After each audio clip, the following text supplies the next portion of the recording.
வணக்கம். இன்னைக்கு வீடியோவில் நம்ம சுரைக்காய் கடையல் எப்படி செய்கிறதுன்னு பார்க்க போகிறோங்க. இது இட்லி, தோசை, சாதம் எல்லாத்துக்குமே ரொம்ப அட்டகாசமாக இருக்குங்க. வாங்க இந்த சுரைக்காய் கடையல் எப்படி செய்கிறதுன்னு வீடியோவில் பார்க்கலாம். ஃபஸ்ட்டு ஸ்டவ் ஆன் பண்ணி ஒரு குக்கர் அடுப்பில் வச்சு அதில் 2 டேபிள் ஸ்பூன் அளவுக்கு எண்ணெய் சேர்த்துக்கிறேங்க. எண்ணெய் நல்லா சூடானதுக்கப்புறமா அதில் 1/2 டீஸ்பூன் அளவுக்கு கடுகு சேர்த்துக்கிறேன். கடுகு நல்லா பொரிஞ்சதுக்கப்புறமா ஒரு கொத்து கருவேப்பிலையை சேர்த்துக்கலாங்க. அதுக்கப்புறம் ஒரு 3 பச்சை மிளகாயை இந்த மாதிரி பெருசாக கட் பண்ணி வச்சுருக்கேன். அதை சேர்த்துட்டு லைட்டாக இந்த மாதிரி வதக்கி விட்டுக்கோங்க. இந்த அளவு நல்லா வதங்கினதுக்கப்புறமா இப்போ இது கூட ஒரு 4 பல் பூண்டை கட் பண்ணி வச்சுருக்கேன், அதை சேர்த்துக்கிறேன். அதுக்கப்புறம் ஒரு 10லேருந்து 15 சின்ன வெங்காயத்தை பொடியாக கட் பண்ணி வச்சுருக்கேங்க, அதையும் சேர்த்துக்கிறேன். சின்ன வெங்காயம் பிடிக்காது அப்படின்னா பெரிய வெங்காயம் கூட சேர்த்துக்கோங்க. சேர்த்துட்டு இந்த வெங்காயம் நல்லா பொன்னிறமாகிற வரைக்கும் இந்த மாதிரி வதக்கி விட்டுக்குங்க. இப்போ இது கூட நம்ம சுரைக்காயை சேர்த்துக்கலாங்க. சுரைக்காயை மேலே இருக்க தோலெல்லாம் நல்லா சீவிட்டு நல்லா பொடியாக பாருங்கள் எந்த அளவு பொடியாக கட் பண்ணி எடுத்து வச்சுருக்கேன்னு. இந்த மாதிரி கட் பண்ணிவிட்டு அதை நம்ம குக்கரில் சேர்த்துக்கலாங்க. சேர்த்துட்டு கூடையே இந்த சுரைக்காய் கடைகளுக்கு தேவையான அளவு உப்பு சேர்த்துக்கலாம். சேர்த்துட்டு இதை நல்லா மிக்ஸ் பண்ணி விட்டுக்கலாங்க. இந்த மாதிரி நல்லா மிக்ஸ் பண்ணி விட்டதுக்கப்புறமா ஒரு மூடி போட்டு ஒரு 4லேருந்து 5 நிமிஷம் இதை கொஞ்சம் வேக விட்டுக்கோங்க. இப்போ பாருங்கள் ஓரளவு தண்ணி விட்டு வந்திருக்கு. இந்த ஸ்டேஜில் இது கூட நம்ம தக்காளி சேர்த்துக்கலாங்க. மீடியம் சைஸ் தக்காளியாக ஒரு 3 தக்காளியை இந்த மாதிரி கட் பண்ணி எடுத்து வச்சுருக்கேன். அதை இப்போ நம்ம சேர்த்துக்கலாம்.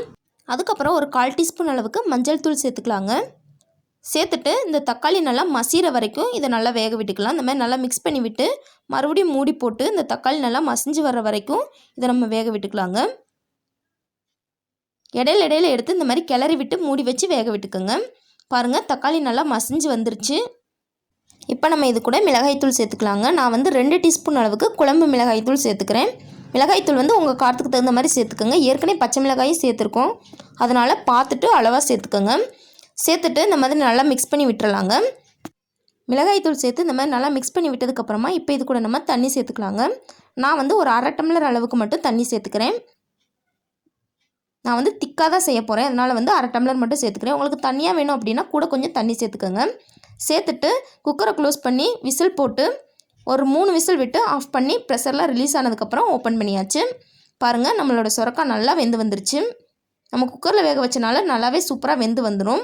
இப்போ இதை நம்ம ஒரு மத்து போட்டு நல்லா கடைஞ்சிக்கலாங்க. நம்ம குக்கரில் வேக வச்சுருக்கோம் அப்படிங்கிறதுனால மத்து போட்டு கடைஞ்சாலே போதும். பாருங்கள் இந்த அளவு மட்டும் கடைஞ்சால் போதும். ரொம்பவே பர்ஃபெக்டாக நம்மளோட சுரைக்காய் கடையல் ரெடி ஆயிடுச்சு பாருங்கள். சுரைக்காயை குக்கரில் வேக வச்சு இந்த மாதிரி நல்லா கடைஞ்சிட்டதுனால சுரைக்காய் இருக்கிறதே தெரியாது. சுரைக்காயே பிடிக்காதவங்களுக்கு கூட இந்த மாதிரி செஞ்சு கொடுங்க, விருப்பப்பட்டு சாப்பிடுவாங்க. நான் முன்னாடியே சொன்ன மாதிரி இந்த சுரைக்காய் கடையில் இட்லி, தோசை, சாதம் எல்லாத்துக்குமே சைடிஷாக வச்சுட்டு சாப்பிட்லாம். ரொம்ப அட்டகாசமாக இருக்குங்க. நீங்களும் உங்கள் வீட்டில் ட்ரை பண்ணி பார்த்துட்டு எப்படி வந்துச்சுங்கிறத கீழே கமெண்டில் சொல்லுங்கள். இந்த வீடியோ உங்களுக்கு பிடிச்சிருந்தால் லைக் பண்ணுங்கள், ஷேர் பண்ணுங்கள். மறக்காமல் நம்ம சேனலை சப்ஸ்கிரைப் பண்ணிக்கோங்க. தேங்க்ஸ் ஃபார் வாட்சிங்.